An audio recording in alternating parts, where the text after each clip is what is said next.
সুপ্রিয় দর্শক মণ্ডলী, ফেনীর তালাশে আপনাদের স্বাগত জানাচ্ছি। আমি এই মুহূর্তে আছি দাগনভূঞা উপজেলার অন্যতম শিক্ষা প্রতিষ্ঠান দাগনভূঞা একাডেমিতে।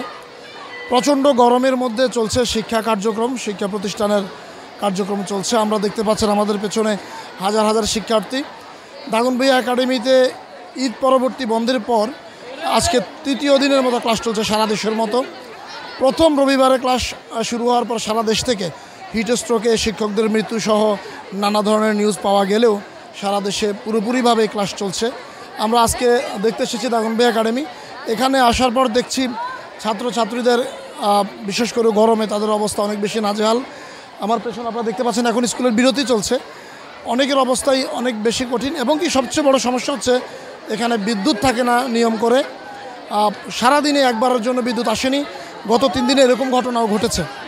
তো এই কঠিন পরিস্থিতিতে ছাত্রছাত্রীদের জন্য ক্লাস করা আসলে কতটুকু সম্ভব দুরূহ হয়ে উঠেছে আমরা সেটা আপনাদেরকে দেখানোর চেষ্টা করব। এখানে অনেকেই দাবি করছে যে স্কুল সকালবেলা শুরু করে মর্নিং আওয়ারে শুরু করে এবং ক্লাস কমিয়ে দিয়ে স্কুল চালানো যেতে পারে, বিভিন্ন ধরনের মন্তব্য আসতে পারে। আমরা এটা আপনাদেরকে দেখানোর চেষ্টা করছি কেমন চলছে স্কুলের পরিবেশ, কেমন আছে ছাত্রছাত্রীরা। স্কুলে প্রবেশ করেই দেখা গেল নজির আহমদ ফার্মেসি নামক একটি প্রতিষ্ঠান ছাত্রছাত্রীদের মাঝে শরবত বিতরণ করছে। প্রচণ্ড গরমে অতিষ্ঠ ছাত্রছাত্রীরা প্রায় উপচে পড়ে ভিড় করছে সেই শরবতের কাছে। দিন দিন তাপমাত্রা বৃদ্ধি পাচ্ছে, এর মধ্যে আমাদেরকে সরকারি নির্দেশনা অনুযায়ী ক্লাস চালু করে রাখতে হচ্ছে। কিন্তু যেহেতু দিন দিন তাপমাত্রা বৃদ্ধি পাচ্ছে, এর সাথে সাথে ছেলেদের প্রচণ্ড গরমের মধ্যে ওরা ঘামাচ্ছে, ফ্যান চলার পরেও তারা ঘামাচ্ছে, কিন্তু এর মধ্যে আবার শুরু হয় লোডশেডিং। তো সেটা আমাদেরকে দেখা যাচ্ছে মরার উপরে খাড়ারগা হয়ে দাঁড়াচ্ছে। তো এই জন্য বিদ্যুৎ জিনিসটা যদি থাকে তাহলে সেক্ষেত্রে ক্লাস চালিয়ে নেওয়াটা আমাদের জন্য সহজ হয়। হ্যাঁ, আমরা একদিন পুরো দিনই বিদ্যুৎ থাকে না।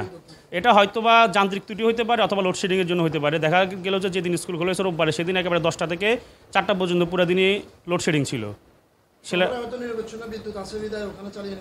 কিন্তু আমাদের মফস্বল শহরগুলোতে আসলে ওই পরিমাণ বিদ্যুৎ থাকে না, যার ফলে আমাদেরকে পুরো সময়টাতে আমাদেরকে বিদ্যুৎ ছাড়াই ক্লাস চালিয়ে নিতে হচ্ছে। আর যেহেতু তাপমাত্রা দিন দিন বৃদ্ধি পাচ্ছে, এটা শিক্ষার্থীদের জন্য চালিয়ে নেওয়াটা কষ্টকর।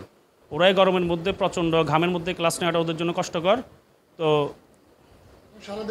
সারা দেশে একই অবস্থা, হিট স্ট্রোক। সেটাই, আমরা শিক্ষার্থীরা হিট স্ট্রোকে অসুস্থ হয়ে গেলে সেক্ষেত্রে তাদের পরবর্তী শিক্ষা জীবনের উপর প্রভাব বিস্তার করতে পারে। এই জন্য অন্তত এই তাপমাত্রাটা সহনীয় আসা পর্যন্ত ক্লাস টাইমটা অন্তত দৈর্ঘ্যটা কমিয়ে নিয়ে আসলে সুবিধা হয়। গরমে আমাদের ক্লাস করতে মন চায় না। দাগনভূঞা একাডেমি প্রাঙ্গণ থেকে ইদ্রিস রিয়াদ, ফেনীর তালাশ।